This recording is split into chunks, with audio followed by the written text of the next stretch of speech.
Bien, pour commencer, est-ce que tu peux me donner la différence entre ces deux crayons en anglais en 5 secondes?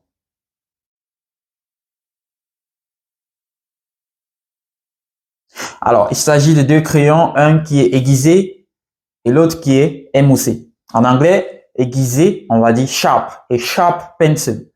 Et l'autre, c'est a dull ou alors a blunt pencil. Bravo. Maintenant, c'est quoi la différence entre ces deux pneus en anglais en 5 secondes?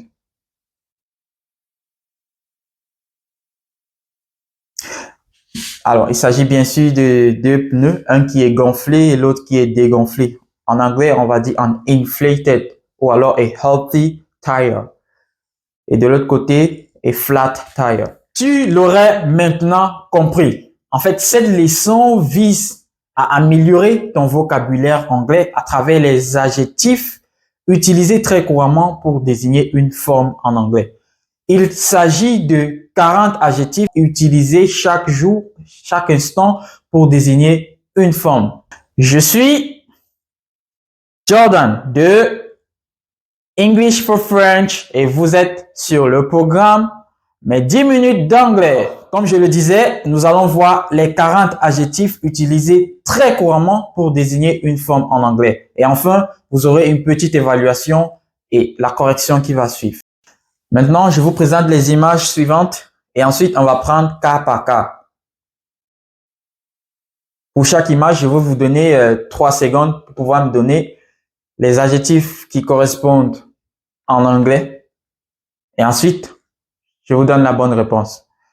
On commence alors. On commence par la première image. OK.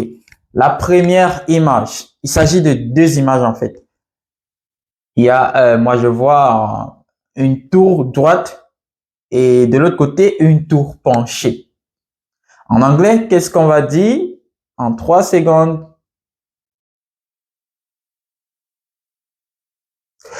Eh bien, on a a straight tower et de l'autre côté, a leaning ou alors a tilted ou alors an inclined tower.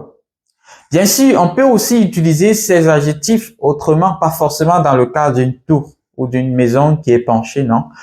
This man is leaning on the wall. That man is standing upright.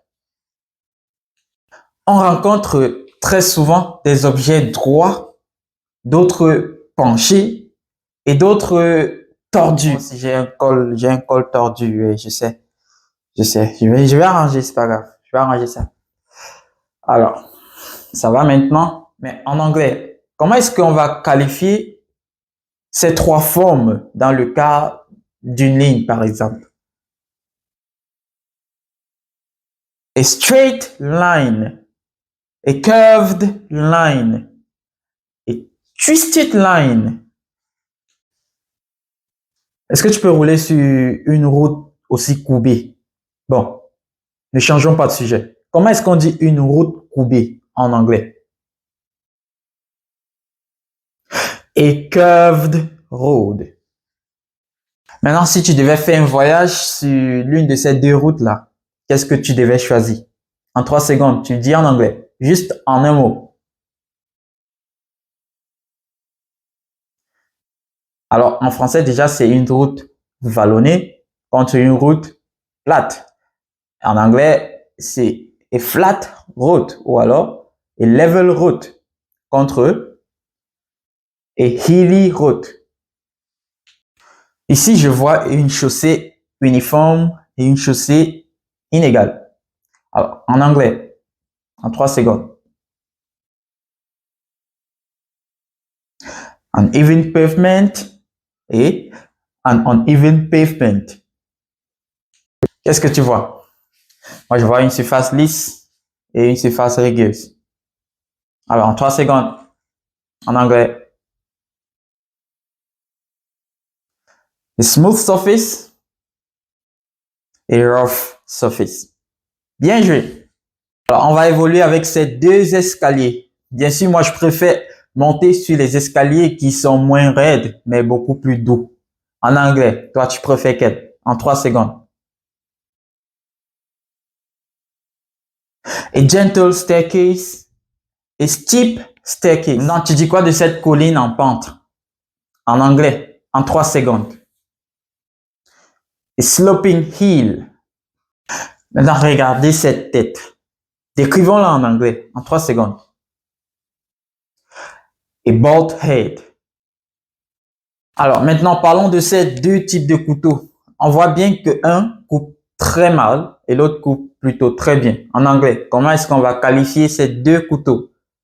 Bien sûr, en 3 secondes. A dull knife contre a sharp knife.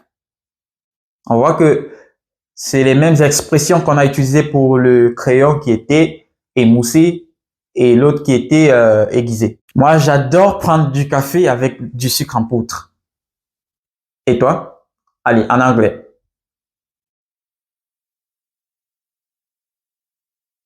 Cubed sugar, powdered sugar. As-tu déjà eu un collier à la forme du cœur? Comment est-ce qu'on décrit quelque chose qui a la forme du cœur en anglais? En 3 secondes. A heart-shaped necklace.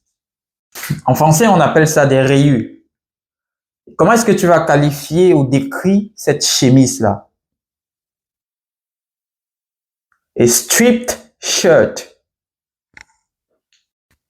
Vous voyez ça? Non, non, regardez mon doigt, mon doigt. Non, non, mon doigt, juste mon doigt. C'est quoi? C'est un doigt pointé, oui, en anglais. Oui, en anglais, c'est quoi? A pointed finger. Bien joué. Oui, je sais que c'est facile. Alors, en anglais, a round ball.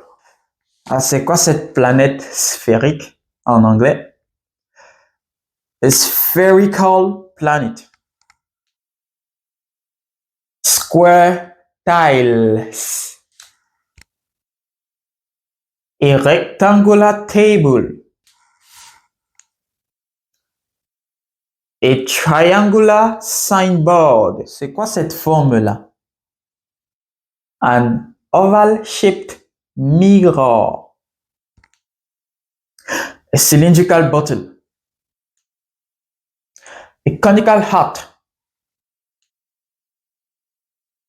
A circular rug. An angular corner. C'est quoi cette forme irrégulière-là? En anglais, an irregular shape. Alors, je te propose maintenant un petit exercice sur 10.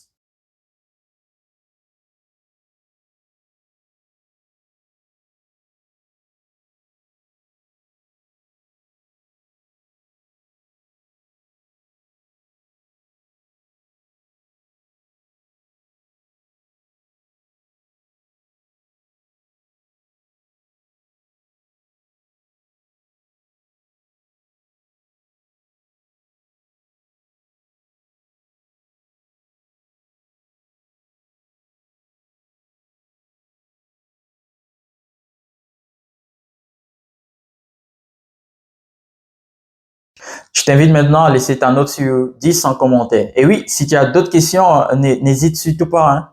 Notre objectif, c'est d'améliorer ton vocabulaire en anglais courant.